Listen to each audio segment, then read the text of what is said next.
احمد بقول لك ايه، اما انا شفت حته بيتجي يا احمد، يا لهو على الجمال. شفت انت الكسوه بتاعت الركنه بتعملها، وبتعمل كسوه انتريهات وكسوه اللي هي الكراسي بتاعت السفره، وحاجاتها جميله قوي، مش شغل مصانع. ها وبعدين يا سعاد، ما انت كل مرة تشوفي حاجة شكل وتطلبيها وفي الآخر تطلع غير اللي انت شفتيها. أنا عايز أفهم حاجة دلوقتي يا بنتي، هو احنا بنلاقي الفلوس في الشارع مثلا؟ وبعدين في الآخر تزعلي من كلام أمي. خلي بالك من فلوس ابني يا سعاد. وانت بتعمل معايا كل ده يعني عشان انا عايزاكم تقعدوا في مكان نضيف، مش بدل ما كل شويه الركنه تتدهول وافك الاكياس دي واغسلها، اجيب كسوه كده البسها للركنه، على الاقل تبقى سهله عليا اشيلها واغسلها وارجعها تاني. واضح إن انت بتنسي يا سعاد. إيه رأيك أخش أجيب لك الأونلاين اللي انت جبتيه جوه ده، ها، وفي الآخر رميتيه جوه ما استنفعتيش بيه؟ اونلاين عن اونلاين يفرق يا احمد، وبعدين بقولك دي بتعمل حاجاتها في البيت مش شغل مصانع، فيها ايه لما اجرب يعني؟ هو انت عاجبك كل شويه عيالك يدهولوا لي الدنيا؟ انا مش ضد مصانع ولا غير مصانع، انا ضد الاونلاين، ضد فكره الاونلاين. اخش اجيب لك الحاجات اللي جبتيها جوه؟ انا هقوم يا سعاد وارتاح احسن منك. ها، عاجبه قوي شكل الركنه كده، يعني المفارش دي مهما كان برضو ما بتحافظش على الركنه، ما هتتدهول من هنا، فيها ايه لما اجيب لها كسوه؟ ده انت راجل بخيل. بعدين ده حاجاتها حلوه، وهجيب من وراك، انا هبعت لها على الصفحه بتاعتها. يا خراب على جمال الحاجات. انا مش عارفه المندوب اتاخر ليه كده، يا رب يجي قبل ما احمد ما يجي. الو، هو حضرتك قدامك قد ايه؟ طيب امان عليك ما تتاخر، ماشي؟ خلاص انا في انتظارك، مع السلامه. الحمد لله على السلامه. السلام عليكم. عليكم السلام ورحمه الله وبركاته. الله يسلمك، عامله ايه يا سوسو؟ الحمد لله، انت عامل ايه؟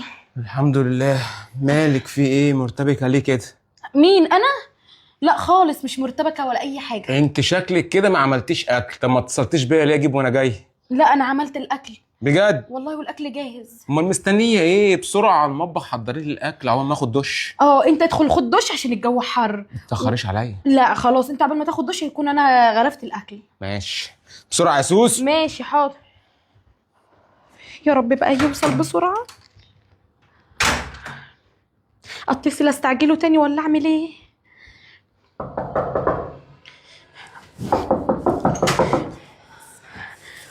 السلام عليكم. لا المؤاخذة بس هاني اتأخرت عليكي، الطريق صوتك. زحمة موت. بصي أنا بقالي ساعتين بس من أول الشارع انا هنا. سامعاك والله. إيه؟ وطي صوتك، انا سامعاك. أصل أنا عندي مشكلة في وداني، مش سامعك كويس. تقولي إيه؟ هتفضح. طيب شكرا. تسلم ايديك. مش عايزة أي حاجة تاني طيب؟ لا شكرا. مع السلامة يا هاني. مع السلامه. يخرب بيتك، ما شافهمش هما بيسرقوا، شافوهم هما بيتقاسموا كتكنيله.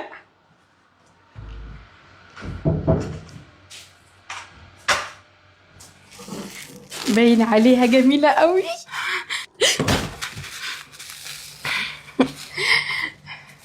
برضه عملت اللي في دماغك يا سعاد وجبت الكفر برضه بتاع الركنه، صح؟ ما انا هقول لك.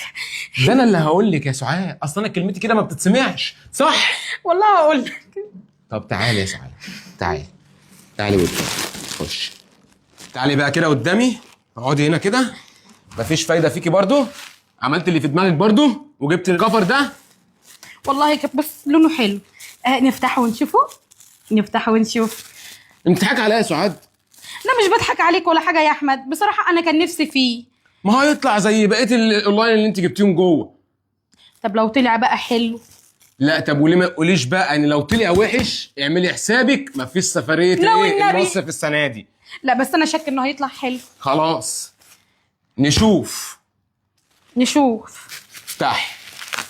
عايزه اقول لك هي ما تعبتنيش اصلا في مقاس ولا اي حاجه، انا صورت لها وهي عملته لي على المقاس بالظبط. يعني انت عايزه تقولي لي ان انت بتبعتي لها على الماسنجر بتاعها في البيج وبتقولي لها ادي الصوره بتاعت الركنه بتاعتي، وهي بتفصل لك عنك بس عنك؟ ايوه، انا بصور لها الركنه بس وهي بتعمل المقاس الحاجه بالظبط. بس كده؟ بس كده، ولا بديها مقاسات ولا بديها حاجه. طب وايه اخبار القماشه؟ ما بشوف اهو معاك. طب هو انت عايز تشمت فيا وتفرح فيا وخلاص؟ هو باين اصلا ان لونه حلو. اساعدك لا اساعدك لا انا اساعدك. خلاص اهو اهو اهو. وريني. نمسك القماشه كده. والله العظيم قماشتها جميله وزبده. بص التقفيله، بص التقفيل.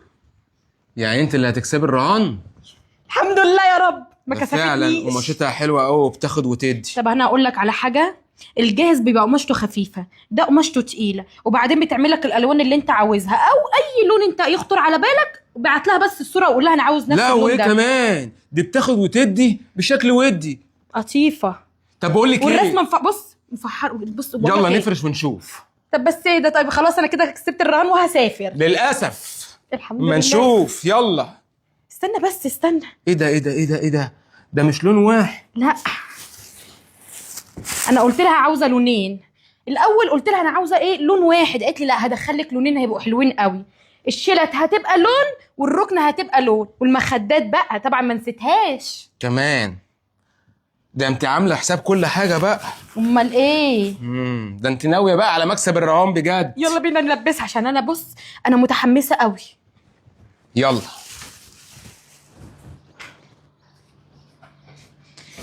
ايه رايك بقى يا احمد؟ ده اي ضيف هيجي لنا هيفتكر ان احنا غيرنا الركنه. لا وبص بقى التقفيل، شايف التقفيل؟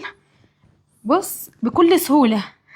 عندك حق يا سعاد، اول مره تطلعي شاطره وما يضحكش عليكي. كده بقى العيال تقعد على الركنه تدهولها ما تدهولهاش مش فارق معايا، هنشيله كده كله على بعضه في قلب الغساله. من امتى طلعت النصاحه دي؟ ما انا ما اعرفش بقى ان هو كمان هيطلع بالحلاوه دي، لما انت قلت لي انا برضو فضلت قلقانه. بس بص شايف القماشه؟ نعم امسك أوي. القماشه، ما هي باينه قوي ان هي نعم. القماشه جميله. طب قولي لي بقى، هتقولي بقى لاصحابك وحبايبك وجيرانك على موضوع البيدج دوت والكفر ده ولا هتخبي؟ هقول لاصحابي ومتابعيني على البيج ده، بس اختك لا الحربوقه. طب ليه؟ اعملي في اختي معروف، ده العيال عندها مبهدلين الركنه خالص. انا هسيب لهم اللينك بتاعها بتاع البيج في اول كومنت، اختك بقى دخلت هبقى على عيني بس مش مشكله. خليك انت الطيبه يا سعاد، انت الطيبه طول عمرك. خلاص ماشي. بس شاطره والله، اول مره ما يضحكش عليكي وبتطلعي شاطره، شكلك اتعلمت من اللي فات. اتعلمت والا اتعلمت، بس بقول لك ايه، بعد الاوردر ده انا هطلب اونلاين تاني. هتخربي بيتي تاني؟